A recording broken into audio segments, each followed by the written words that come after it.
मैं भारत का संविधान हूं। राजनीतिक, न्यायिक और सामाजिक व्यवस्था के बीच बेहतर तालमेल बैठाते हुए मेरी रचना हुई। 389 सदस्यों की संविधान सभा में देश की तात्कालिक परिस्थितियों, वर्तमान की जरूरतों और भविष्य की चुनौतियों को लेकर 114 बैठकों में हुए संवाद से मैं राष्ट्र सेवा में समर्पित हुआ। और इन बैठकों में भारत की नागरिकता, राष्ट्रमंडल की सदस्यता,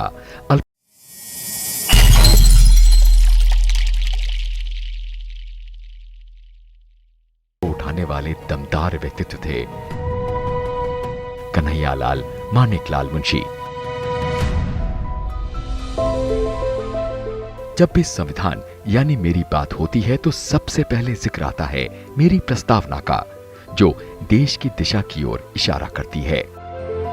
इस पर के मुंशी ने कहा था, संविधान की उद्देशिका इसकी राजनीतिक जन्मपत्री है। बकौल के मुंशी, उद्देशिका भारत को न केवल संपूर्ण संप्रभु राष्ट्र घोषित करती है, बल्कि संप्रभुता का केंद्र भी भारत के नागरिकों को घोषित करती है। उद्देशिका राष्ट्रीय आंदोलन के मानववादी लोकतांत्रिक आदर्शों को प्रस्तुत करती है। संप्रभुता की इस व्याख्या को सर्वोच्च न्यायालय ने मगन भाई ईश्वर भाई पटेल बनाम भारत संघ 1969 के मामले में स्वीकारा था। के मुंशी ने गणतंत्र के असल मायने बताते हुए कहा था कि भारत में कोई भी व्यक्ति हेड ऑफ स्टेट बन सकता है, जिसे निश्चित व्यवस्था के तहत चुना जाएगा।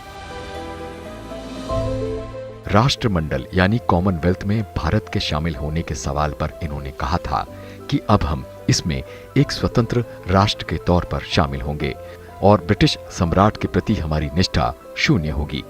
दूसरी ओर राष्ट्रमंडल के साथ जुड़े रहना सुरक्षा के नजरिए से बेहतर रहेगा। नागरिकता के प्रश्न को इन्होंने सिर्फ 5 शब्दों में सुलझा दिया था। नागरिक कौन?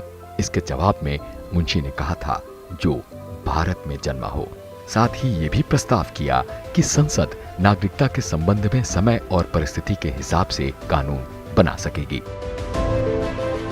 इन्होंने SC/ST को अल्पसंख्यकों के दायरे से बाहर निकालने की अपील करते हुए व्यवस्था दी थी कि दोनों ही हिंदू समुदाय का अभिन्न हिस्सा हैं।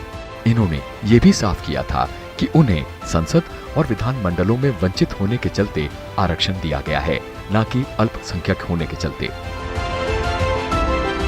राज्यपालों के सीधे जनता द्वारा चुनाव पर के मुंशी ने कहा था कि ये उचित नहीं होगा, इससे टकराव बढ़ेगा, पार्टियां अपने कमजोर नेताओं को खड़ा करेंगी, जिसके चलते संविधान को एक मजबूत संरक्षक नहीं मिल सकेगा। इस विचार को मान लिया गया। न्यायाधीशों को सेवानिवृत्ति के बाद किसी भी लाभ के पद पर नहीं रहना चाहिए। ऐसा करने से वो अपना काम ईमानदारी से कर पाएंगे। उनके इस प्रस्ताव को भी स्वीकार किया गया था। संसद और सरकार की शक्तियों के संबंध में मुंशी ने चेतावनी भरे लहजे में कहा था कि अगर कार्यपालक शक्तियों में संसद का दखल रहा तो सरकार पंगु हो जाएगी।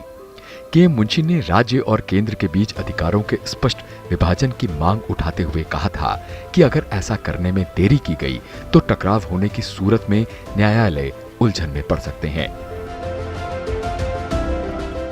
अभिव्यक्ति को किसी भी सीमा तक अपराध ना माना जाए, भले ही उससे देशद्रोह की बू आती हो, वरना उसके दुरुपयोग की संभावना बनी रहेगी।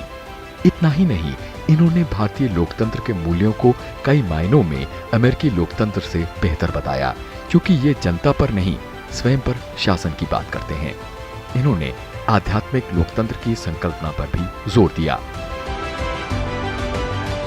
स्वतंत्रता संग्राम के योद्धा, संविधान के निर्माता, केंद्र और राज्य सरकारों